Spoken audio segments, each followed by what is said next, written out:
여러분 반갑습니다. 이번 영상은 한국 남자들은 빨간 약을 복용 중이다라는 거 가지고 한번 이야기해 보겠습니다. 주식 갤러리에 재밌는 글이 하나 올라왔더라고요. FM주의자들은 한반도의 빨간 약이다라는 제목이고요. 불과 9년 전 당시 북한이랑 전쟁 위험에 있다고 했을 때 한국 예비군들은 너도 나도 페이스북에 군복 사진을 올리며 여자들은 가만히 있어. 오빠가 지켜줄게. 이게 한때 유행했을 정도로 한남들은 바보, 등신, 호구를 자처하는 포지션에 있었다. 이분이 이미지를 하나 올리셨던데 여기 있는 내용을 보면 어우 그냥 이빨 다 썩겠어요. 호들갑 떠지 마 이년들아. 전쟁 안 나. 만일 난다 해도 이들은 집에서 화장이나 해. 나머지는 대한민국 군인 오빠들한테 맡기고 집에서 발 뻗고 편히 자. 아따 스윗하다. 진짜 이빨 다 썩겠어요. 여기 좋아요가 5,612개나 되네요. 10년 전쯤에는 분위기가 이랬죠. 하여튼 미친놈들 많았어요. 자, 그리고 비업누노 판타지 드라마 최절정기여서 한여들은 전부 공주병 말기 상태에 남자들은 그런 한여들을 상전으로 모셨던 게 당시 시대 분위기였다. 길거리에서 남자가 여자한테 무릎 꿇는 짤 같은 것도 전부 이때 당시 탄생했던 것들이다. 난 한남들의 이런 개호구 상등신 문화를 완전히 바꿔버린 게 한여 땡땡 FM주의자라고 생각한다. 그래서 글쓴이인 나는 단 한 번도 FM주의자들을 싫어한 적이 없다. 한남들이 빨간 약을 먹도록 해준 게 한여 땡땡 FM주의자들이기 때문이다. 이분 의견이 이렇습니다. 그러니까 이분 말씀하신 것처럼 2010년대 중반까지만 하더라도 대한민국에 물소들 엄청나게 많았다니까요. 아마 2010년대가 가장 심했던 것 같고, 그리고 그 이전까지만 하더라도 한 20, 30년 정도는 여자들이 너무 좋았다니까. 물소들이 많아가지고. 그래서 연애할 때도 남자들이 대부분 다 돈을 냈어요. 결혼할 때도 여자들이 그런 부담이 크지 않았습니다. 그러니까 그때 이제 IMF 전 그때 당시에 이자들의 결혼 비용하고 2010년대 이자들의 결혼 비용이랑 차이가 없었어요. 남자들의 부담은 엄청나게 늘어났음에도 불구하고. 그리고 2010년대 같은 경우는 이자들이 30 넘어도 결혼이 쉬웠어요. 상대적으로.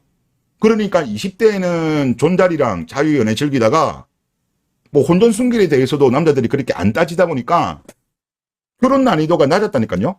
그러다 보니까 이제 심지어 무직이어도 모은 돈이 없어도 결혼이 가능했어요. 실제 10년 전 정도의 통계청 자료를 보더라도 결혼 당시에 무직이었다는 여자가 비율이 꽤 높습니다. 지금은 많이 줄었죠. 그러니까 남자들도 그때 무조건 맞벌이 해야 된다라는 생각도 많이 안 했어요. 그냥 전업주부 해도 돼. 나와 결혼해 준다면. 이런 분위기였는데 이게 이제 없어진 거죠. 그런데 이거를 없어짐에 함에 있어가지고 두 세력이 있었습니다. 첫 번째로 이런 물소남 대홍수 시대에도 불구하고 남자에게 선택받지 못한 여자들, 여자로서의 매력이 없는 여자들, 이런 여자들이 질투를 하고 있었어. 여러분들 외모는 뭐 대충 어떤 외모들을 가지고 계신지 다들 아시죠? 손을 보면 족발 같죠? 손이 거의 뭐 족발이죠? 이런 분들. 이분들이 정말 제가 볼 때 여정녀야, 여정녀. 그리고 명예와 권력과 돈을 얻고자 한 가방끈이 긴 여성 우월주의자들이 이들과 합세를 한 거예요. 그러면서 아무런 생각이 없는 대부분의 젊은 K녀들을 선동을 했죠. 피해의식을 심으면서. 그리고 얄팍한 이득을 좀 챙겨옴으로써 우리가 이렇게 열심히 하니까 이자들한테 유리한 정책이 많이 나온다면서 그런 식으로 선동을 해버린 거예요. 이때 넘지 않았어야 돼. 여자들이 머리가 좋았으면 이들한테 선동을 안 당했으면 지금까지도 여자들은 꿀 빠는 시대가 이어졌을 거예요. 그런데 멍청하게 선동당해가지고 꿀통을 차버리고 넘지 말아야 할 선을, 즉 남자들에게 전쟁을 선포를 한 거예요.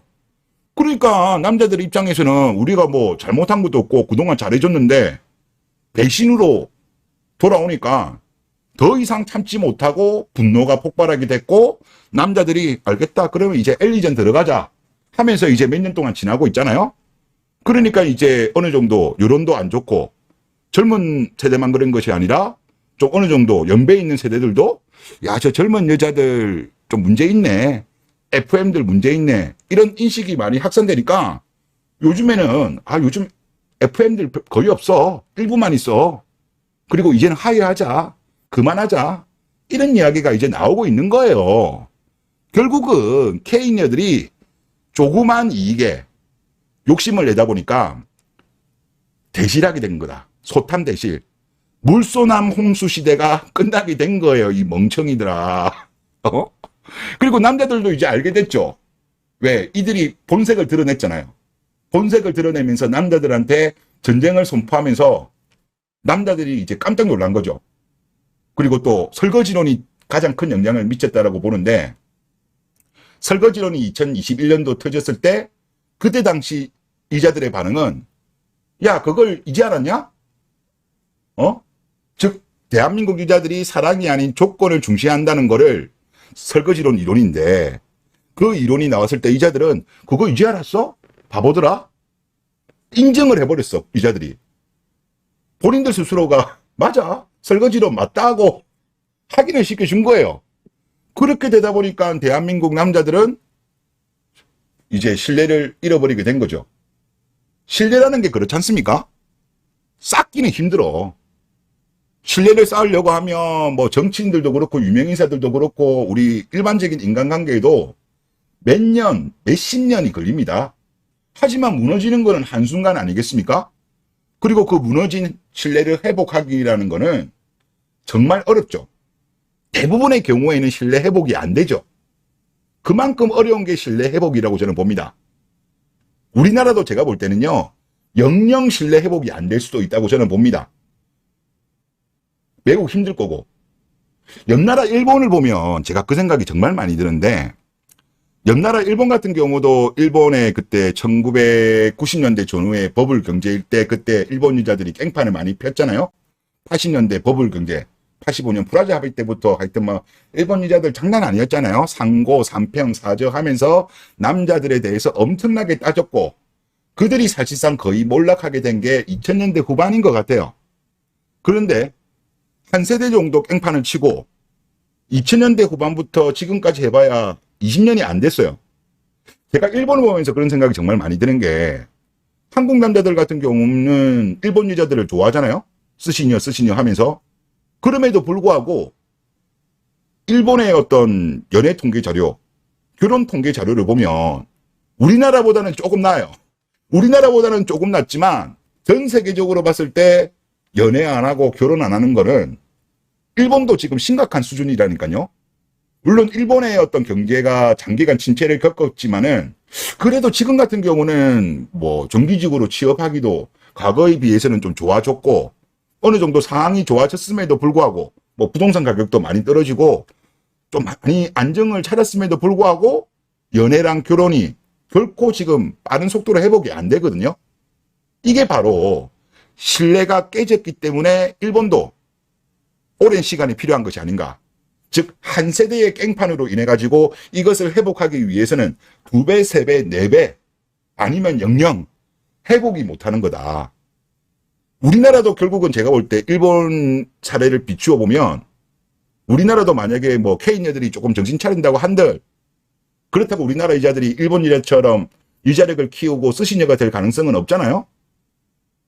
유자력을 갖춘 일본 여자들도 신뢰 회복하는데 일이 오래 걸리는데 우리나라는 이거가 더욱더 어렵지 않겠냐 그런 생각이 들고 물론 이제 일본 남자들도 뭐 결혼과 연애에 대해서 좀 생각이 바뀐 건 그런 것 같아요. 뭐냐면 이런 어떤 한 세대의 깽판으로 인해 가지고 일본도 쇼식남 저식남이 급증하고 사회의 전반적인 분위기가 연애와 결혼이 필수가 아닌 선택적인 요소로 인식을 하게 됐죠. 그리고 사회적 압력, 뭐 가족이라든가 부모님들 그리고 주변에서도 결혼 안 하거나 연애 안 하는 사람에 대해서 압력이 이제 감소하다 보니까 이제는 선택의 요소로 가버리다 보니까 더욱더 그렇게 된 것 같아요. 우리나라도 지금 보면 이제는 연애와 결혼이 필수가 아닌 선택적인 요소로 지금 인식이 확산되고 있죠. 사회적인 압력도 감소하고 있고 10년 정도 지나면 우리나라가 일본보다 지금 뛰어넘을 것 같아요.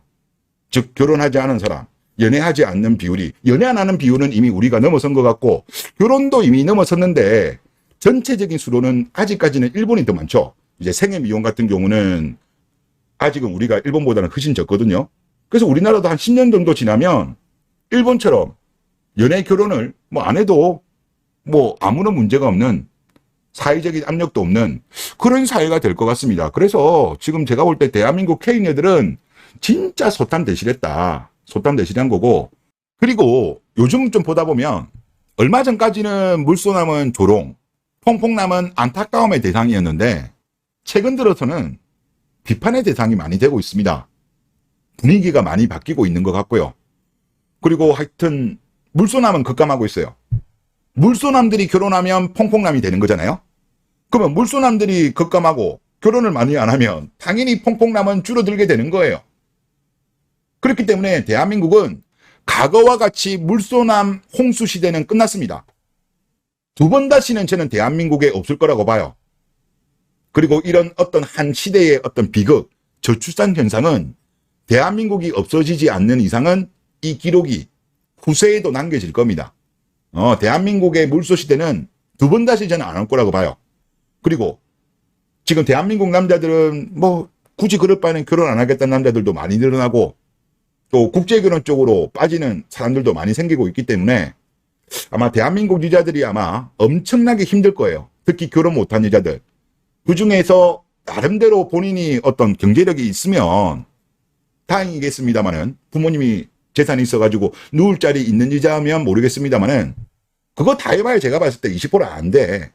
20%도 안 되고 대한민국 경제는 당분간 좀 어려워질 가능성이 높아요. 거의 모든 경제 전문가들이 그렇게 지금 전망을 하지 않습니까? 그렇기 때문에 더군다나 지금은 100세 시대예요. 100세 시대고 여자들 같은 경우는 40 넘으면 갈 데가 별로 없어요. 요즘 남자들도 50 전후에 지금 일을 그만두잖아요. 일을 그만두고 또 새로운 일을 구하고 자영업을 하든지 그런 시대이기 때문에 대한민국 K녀들 중에서 결혼 못한 여자들 거의 반세기 정도를 인생 난이도로 따지면, 게임으로 따지면 헬모드로 들어간다. 엄청나게 힘들게 될 것 같다. 뭐 그런 생각이 듭니다. 하여튼 여자들 입장에서 본다면 멍청한 짓을 한 거예요. 그때 그 FM 걔들한테 선동 안 당하고 그냥 그대로 갔으면 지금까지도 개꿀을 빨 수 있었는데 그 조그만한 이익에 선동 당해가지고 본인 인생 100세 시대에 혼자서 평생 먹고 살아야 되는 그런 멍청한 짓을 한 거다. 그런 생각이 듭니다. 네, 이번 영상 여기서 마치겠습니다. 감사합니다.